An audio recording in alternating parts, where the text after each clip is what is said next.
BFM Business présente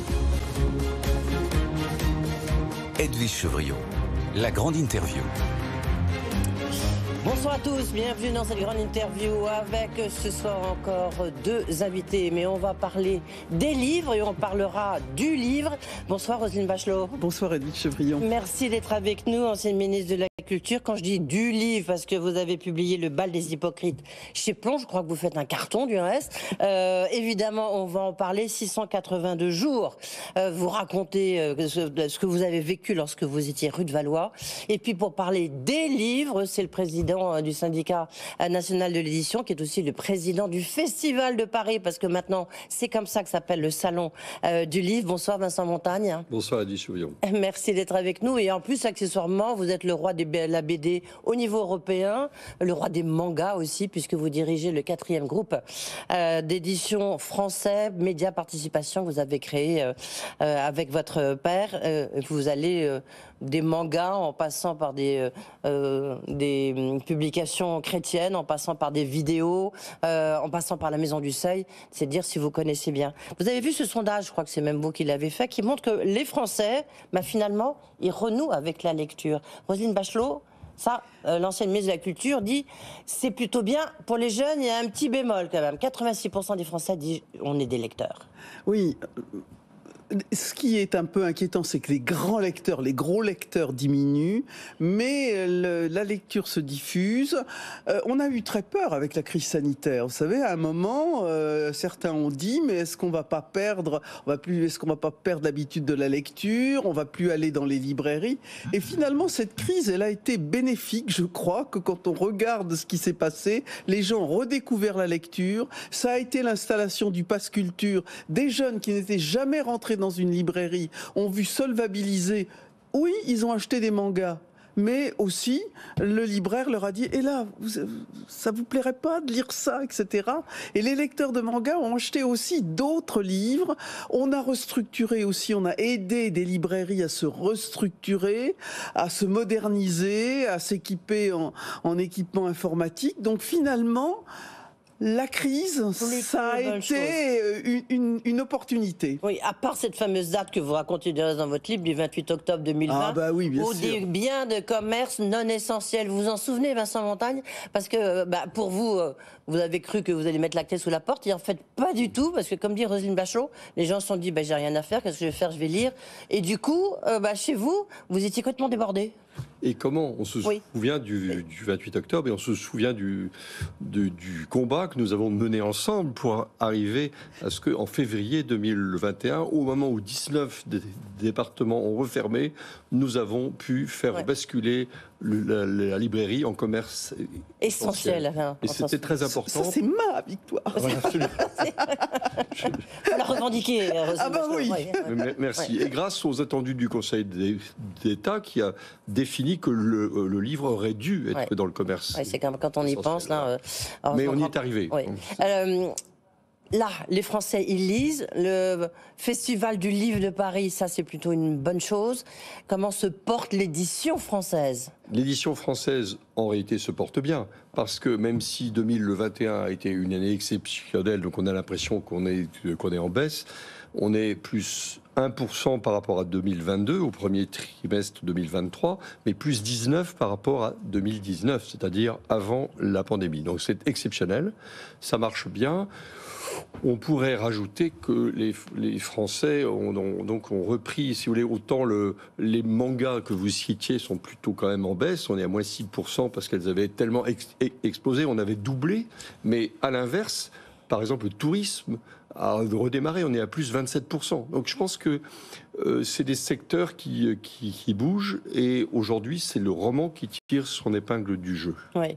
Alors plutôt que des mangas, si vous voulez, je peux citer Blake et Mortimer parce que c'est vrai que vous ressemblez tellement à Philippe Mortimer qu'on pourrait presque se demander si pas un manga.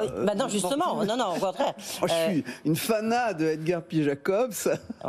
Qui est l'auteur donc de Philippe Mortimer, alias Vincent Montagne. Plus sérieusement, là, on est donc les Français retrouvent le chemin de la lecture. Les jeunes, moins quand même. Ça reste quand même un chiffre élevé. Ils disent grosso modo on est 80%, mais quand vous prenez ceux qui sont plus jeunes, alors eux pour le coup ils ne connaissent pas du tout la lecture. Oui, c'est pour ça que c'était important dans le pass culture. Au début c'était un simple chéquier, on donnait de l'argent, et dans les modulations qu'on a faites sur le pass culture, il y a toute une partie collective, c'est-à-dire que dans les parties, disons la partie collège du pass culture, il faut que le professeur accompagne. Et là, il y a un rôle à faire avec l'éducation nationale, avec aussi les associations de jeunesse, pour dire, accompagner. Vous savez, il y a des jeunes qui n'osent pas rentrer dans une librairie, qui pensent qu'un livre, c'est pas fait pour eux. Donc, il faut absolument que le livre, l'apprentissage de la lecture soit accompagné. C'est pas seulement aride avec du français qu'on apprend obligatoirement. Non, c'est quelque chose d'extrêmement divertissant. Qu'est-ce que vous allez mettre en avant, à part évidemment la signature de Roselyne Bachelot le dimanche au Festival du Livre, mais à l'occasion justement de ce grand salon, qu'est-ce que vous mettez en... Le grand invité, c'est l'Italie. Donc c'est formidable. Donc on a, vous voyez, là, entre l'Italie et la France, la structure de l'édition, c'est à peu près équivalent, et ça montre cette culture ancestrale entre les deux pays. Pas uniquement le livre, mais l'art, enfin tout ce qui fait cette richesse partagée. Et d'ailleurs, le président des éditeurs italiens est le président des éditeurs européens. Donc nous avons un lien très étroit. Nous attendons 100 000 personnes. Et à 340 auteurs, il va y avoir 1100 séances de dédicaces. Donc c'est assez exceptionnel. Et je pense qu'on peut rajouter un chiffre très, très important, 6500 collégiens. Oui, ça, c'est justement, c'est pour les donc là, on est au cœur, lire. grâce au chèque lire et grâce au pass culture aussi. 85% des jeunes de 18 ans se sont inscrits sur le pass culture et ont acheté tout type de livres et pas uniquement des mangas comme ça a été dit. Comme certains ont vu ça d'une manière un petit peu caricaturale. Mais franchement, ça redonne un peu confiance. Souvent la phrase de Valérie Larbaud, la lecture, un vice impuni. Mais c'est vrai que quand on arrive à décrocher l'intérêt pour la lecture, on met ça dans sa poche, on le lit partout. Il y a les audiolivres maintenant aussi qui permettent l'accès à un livre à des personnes qui ne maîtrisent pas très bien la lecture et l'écriture, à des personnes qui ont des déficits sensoriels. On peut écouter ça dans sa voiture, on peut écouter ça dans le métro. Vraiment, il y a toutes sortes de choses qui se développent. Il y a aussi les livres qui sortent en édition poche et qui permettent l'accès vraiment tout à fait facile. Puis les bibliothèques publiques aussi. Il y a beaucoup de choses qui ont été faites sur les bibliothèques publiques. Mais ce qui est un peu paradoxal, c'est que ce salon du livre, ce festival du livre se déroule dans un contexte quand même très particulier, parce que ça y est, du reste, ce soir, selon certains confrères, Vivendi aurait l'autorisation de prendre le contrôle de Lagardère. En tous les cas, c'est le feu vert de la Commission européenne, et donc on a cette fameuse bataille entre Editis et Hachette, sachant que donc Vivendi a décidé de céder Editis, qu'il possède aujourd'hui, pour racheter Hachette. On s'en souvient, c'était ici même, Vincent Montagne, Antoine Gallimard aussi, qui était assis là. Vous étiez vent debout contre cette opération de rapprochement, vous avez gagné, mais est-ce que ça va quand même complètement bouleverser la donne au sein des maisons d'édition françaises ? Alors, ce que nous avons obtenu, et pas uniquement les éditeurs, mais l'interprofession, je crois que c'est assez clair, c'est que nous avons fait en sorte qu'il n'y ait pas de fusion entre Hachette et Editis, que donc celui qui va acquérir le groupe Hachette et Lagardère doivent recéder intégralement Editis, et donc ne puissent pas faire un spin-off, c'est-à-dire de ne vendre qu'une partie. Donc je pense que si l'acquéreur d'Editis est un bon acquéreur, nous aurons obtenu une forme d'équilibre, de statu quo. C'est-à-dire quelqu'un qui a la capacité de développer Editis. Après, vous avez un choix, vous avez un favori. Est-ce que c'est Daniel Kretinsky ? Pour l'instant, il y a des négociations avec lui. il est en négociation exclusive, donc je ferai aucun commentaire. Mais si, parce que vous pouvez dire, bah si, c'est une bonne idée. D'autres qui pourraient dire, bah non, c'est un étranger, donc c'est pas forcément... C'est peut-être pas trop le rôle de Vincent Montagne. Non, je sais pas. Il marche pas ses mots, hein, Vincent Montagne. Il y a juste un point sur lequel il faut être vigilant, c'est si il prend totalement le contrôle de la Fnac, Darty, qui est le premier distributeur de livres en France. Il faut regarder ça de manière claire. Et il est probable que c'est un peu difficile, si c'est un acteur de la profession, qu'il ait accès au secret des affaires de tous les concurrents. Donc ça, c'est un sujet que la Commission européenne, clairement, n'a pas encore tranché. D'accord. Et pour vous, c'est un point une ligne rouge? Je pense que oui, c'est une ligne rouge parce que je crois que le Fnac Darty doit faire à peu près 17, 18, 19% des ventes de livres en France, et ça n'est pas du tout négligeable dans un accord. Pardon. Non, mais la Commission européenne est loin d'avoir terminé l'étude de ce dossier, contrairement à ce que dit Reuters, selon des sources proches du dossier, mais ça n'est pas la Commission européenne. D'accord, ok. Mais en tous les cas, je recevrai Yannick Bolloré à ce même micro lundi, donc je lui poserai la question aussi. Roselyne Bachelot, un commentaire là-dessus? Vous préférez non, mais il y a, ne pas prendre position? La situation est bonne, il y a un certain nombre de dossiers qui restent pendants. On a évoqué celui-là. Un autre dossier, c'est quand même toujours le conflit qui persiste entre les représentants des auteurs et qui mérite de trouver des solutions. La question de la propriété intellectuelle dans le cercle, en particulier dans le cercle européen, est un dossier tout à fait primordial, dans l'édition comme dans d'autres, parce qu'on ne peut pas laisser piller nos richesses éditoriales. La culture est un élément de valeur. Le livre, c'est le livre, mais c'est aussi les transpositions qu'on en fait pour le cinéma, pour les séries, pour toutes sortes de médias. Donc ce conflit entre ceux qui militent pour une propriété, dont je suis pour la sauvegarde de la propriété intellectuelle dans sa pureté, et ceux qui rêveraient en quelque sorte de faire salarier les auteurs par les éditeurs, je caricature un peu les deux positions.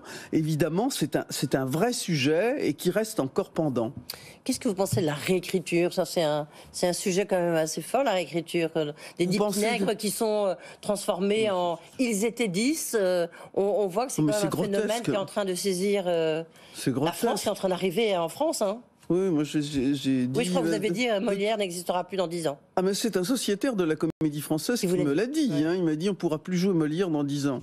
Ouais. Vincent Montagne, là-dessus, vous avez un point? Oh oui, je pense que je suis également triste sur l'idée qu'on n'ait pas assez d'intelligence et de création pour faire autre chose que de réécrire ce qui a déjà été très bien écrit. Ouais. Donc c'est une forme de wokisme dévoyé? C'est parfaitement du wokisme et il faut certainement résister. Ouais.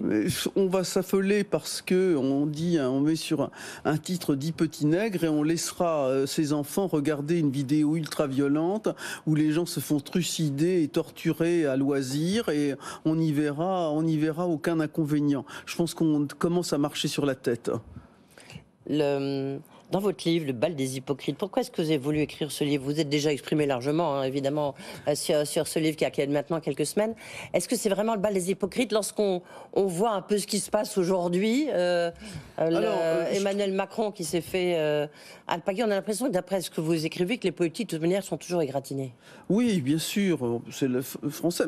J'écris ce livre parce que je pense que quand on passe 2 ans dans une crise terrible au ministère de la Culture, on doit se faire ce qu'on dit un rétex, un retour d'expérience, et j'ai voulu le faire et expliquer un certain nombre de dysfonctionnements de la République à travers ce bal des hypocrites. C'est vrai que... Chez Plon, c'est important aujourd'hui. On va commencer à citer les maisons maintenant. On vient directement d'en parler dans le sujet précédent. Oui, le bal des hypocrites, c'est-à-dire que moi, ce qui m'a fait un peu mal, c'est que la France est le pays qui a le mieux aidé, le plus aidé, c'est tout le monde de la culture. Comme dit ma copine, la chanteuse lyrique Marie-Nicole Lemieux. Ah, c'est dingue, vous les Français, les Canadiennes, vous les Français, vous êtes toujours en train de gueuler alors que vous vivez dans un pays de cocagne. Et finalement, c'est ça que je raconte, même si j'ai compris la souffrance du monde de la culture, la crainte. Et puis, cette crise, elle a accéléré des évolutions. On le voit dans le monde de l'édition. Cette crise a accéléré des évolutions qu'on savourait, si je puis dire, par petites bouchées. Là, on prend un grand coup de vent. Ça nous a peut-être amené aussi à prendre un certain nombre de décisions utiles et de les prendre parce que tout cela nous attendait. Ouais. Ça sert à quelque chose, un ministère de la Culture, Vincent Montagne ? D'où vous êtes, hein. Non mais attention, je jette un regard noir à Vincent Montagne. Non, mais le Centre national du livre est très utile pour nous aider à structurer. Mais au départ, c'était une coopérative des éditeurs. Donc, ce que je pense, c'est qu'on peut tout à fait utiliser les outils. Je vois bien des pays où il n'existe pas de Centre national du livre et il est très difficile d'organiser. C'est une institution du ministère de la Culture. Et donc, le Centre national est devenu au fil du temps totalement dépendant du ministère, mais ça reste des budgets faibles. Et tant mieux. Oui. Je pense qu'il faut faire très attention à ne pas qu'il y ait une forme de substitution, parce que les acteurs privés sont les véritables créateurs de richesse. Mais je suis sûr que vous êtes bien d'accord avec moi. Voilà. Oui et non, parce qu'en même temps, dans votre livre, c'est ça qui est intéressant, vous racontez d'abord les coulisses de votre nomination, vous racontez aussi que vous pensez que si vous êtes là, c'est parce que vous étiez ministre de la Santé, que vous avez déjà pris pardon l'expression, plein la gueule avec l'histoire de la grippe, et que là, voilà, vous êtes un vieux cheval, et que là, vous allez pouvoir résister. Le terme de vieux cheval me convient assez bien. Voilà, non mais c'est vous. Et vous dites, ça commence bien, déjà, il y a Bercy qui veut me sucrer, mon budget. C'est vrai qu'il faut gagner ces arbitrages budgétaires. Moi, je suis très admiratif devant ces nouveaux ministres qui sont issus de la société civile, qui ne sont jamais rentrés dans le ventre du monstre. Je vous assure que quand on est en conférence budgétaire à Bercy, devant le cabinet du ministre des Finances, la direction du budget, la direction du Trésor, avec des types qui sont des vrais, j'allais dire un mot désagréable, mais très très compétents, et qu'on est sur sa petite chaise, si on n'a pas l'habitude de ça, on se fait bouffer. Et ça... mais le bal des hypocrites, c'est pas pour les gens de Bercy, le bal des hypocrites, c'est pour un monde de la culture qui, pas tous, heureusement, c'est pour un monde de la culture qui n'a pas toujours su reconnaître ce que nous avions fait, ou qui me remerciait dans les loges et qui ensuite me crachait dessus quand ils étaient sur la scène. C'est, j'aime bien la phrase de Maurice Druon, un monde qui s'avance avec la sébille dans une main et le cocktail Molotov dans l'autre. Je crois qu'on résume assez bien. Mais en plus, je les aime. Alors j'ai tout excusé. Il y a tout un débat aujourd'hui, je fais une petite aparté, après on reviendra sur le livre, mais parce que vous en parlez en disant que la déchristianisation massive du pays, en fait, laisse à l'abandon tout un patrimoine. Bien sûr. Évidemment, que ce soit les églises, alors pas les cathédrales, mais qu'est-ce qu'il faut en faire, à votre avis? Il y a tout un débat qui est levé par Stéphane Bern. C'est-à-dire, le débat, c'est moi qui l'ai levé en disant qu'on ne pourrait pas tout sauver, sauf à mettre des crédits extrêmement importants. J'ai mis les gens devant leurs responsabilités. D'ailleurs, le journal La Croix m'a rendu justice. Il a dit, Roselyne Bachelot a eu raison de mettre les pieds dans le plat. Le chiffre a été donné par le journal Le Monde, de mettre les bâtiments publics en conformité avec la lutte contre le réchauffement climatique, 500 milliards d'euros. 500 milliards d'euros. Bon, je dis, on fait comment ? Il est temps qu'on s'installe autour d'une table et qu'on dit, est-ce qu'on sauve tout ? Est-ce qu'on choisit ? Est-ce qu'on finance comment ? Hélas, il y a des églises qui tombent toutes seules sous l'effet du réchauffement climatique et de l'abandon dont, hélas, elles souffrent. C'est dramatique. Il y a une autre phrase que je trouve très, très drôle, je pense à ça parce que je tombe dessus. C'est que, c'est pas vous qui le dites, c'est Frédéric Mitterrand qui dit à chaque fois que j'étais rue de Valois, on disait Monsieur le Ministre, je me retournais pour voir si Jack Lang était là. C'est vrai qu'il y a un peu... Il y en a certains qui n'ont jamais quitté le ministère. Ah ben on a deux figures tutélaires, une qui a disparu, c'est André Malraux, et puis l'autre qui est Jacques Lang. Mais moi, écoutez, je me suis très bien entendu avec Jacques Lang. Simplement, le problème de ces grands ministres, c'est qu'ils n'ont pas vu les évolutions qui sont les nôtres, l'évolution climatique, technologique, la place des femmes dans la culture, qui n'a pas la place qu'elle mérite, qui n'ont pas la place qu'elle mérite, les collectivités territoriales. On a un système très centralisé, très parisianisé. Les régions veulent exister. Il y a un point, vous en parlez peu, mais c'est quand même très important, on voit surtout ici, sur ce plateau, c'est toute la digitalisation du livre, on en a parlé un petit peu. Il faudrait presque qu'il y ait un ministère presque à part de la communication, de la digitalisation par rapport à la culture. Mais d'abord, Vincent Montagne, votre monde est complètement en train d'évoluer là-dessus. Je pense que ça me permet de dire un mot peut-être sur l'intelligence artificielle, parce que je pense qu'elle entraîne... Qui peut écrire des livres à la place de Roselyne Bachelot, peut-être. Ces algorithmes sur des contenus existants. Et donc il faut bien voir qu'elle s'entraîne sur de la création faite par des auteurs. Donc il faut absolument travailler. Et je pense qu'on a des lois. Par exemple, j'invite tous les éditeurs à exercer leur opt-out, c'est-à-dire de faire en sorte qu'ils s'engagent à protéger les ayants droit et les auteurs. Pas évident. Et donc il faut le faire. C'est contractuel, c'est au niveau européen.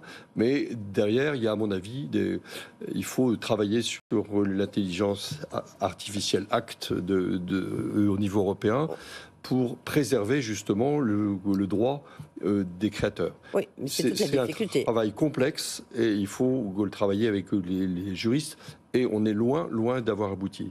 Oui, c'est ce que j'évoquais avec la propriété intellectuelle qui est le gros sujet, et l'intelligence artificielle est un des volets de la défense de la propriété intellectuelle. Parce que si on se met à faire du Lemaître en continu, évidemment on vient voler l'œuvre d'un écrivain. Oui, mais en même temps on voit bien toute la difficulté, les droits d'auteur.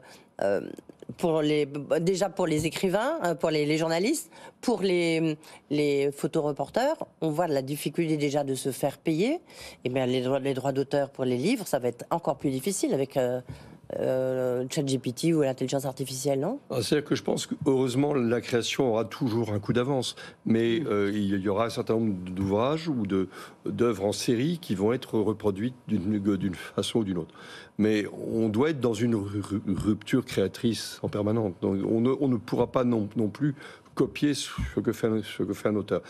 Mais il faut organiser le contrôle de l'intelligence artificielle sans nier le fait qu'elle peut être extrêmement utile. Donc c'est un travail de long terme. Et puis, Vincent Montagne, si vous permettez, aussi mener un combat politique, parce qu'il y a des forces politiques qui attaquent la propriété intellectuelle, qui estiment que le droit du consommateur l'emporte sur le droit de la création, et que le consommateur doit avoir un droit d'accès illimité à l'œuvre culturelle, quelle que soit par ailleurs sa nature, mais en particulier le livre, ou les séries, ou le cinéma, etc., et qu'on peut piller ce monde.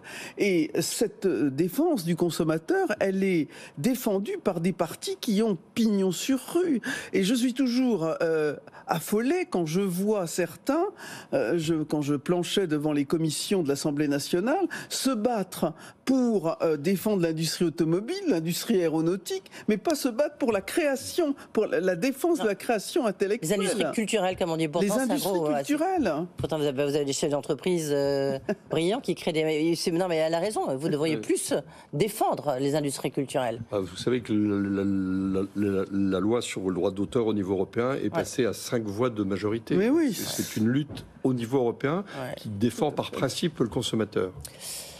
Merci, ça y est, ça passe très vite. Roselyne Bachelot, Le bal des hypocrites chez Plon, c'est à lire. En tous les cas, ça se lit très facilement. Prochain livre, c'est pour quand ? Oh, ça va être pour 23, voilà. 23 ? On est déjà en avril.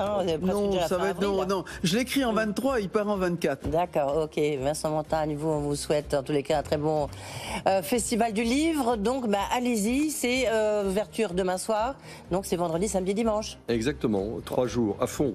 À fond, à fond les ballons. Merci beaucoup d'avoir été avec nous.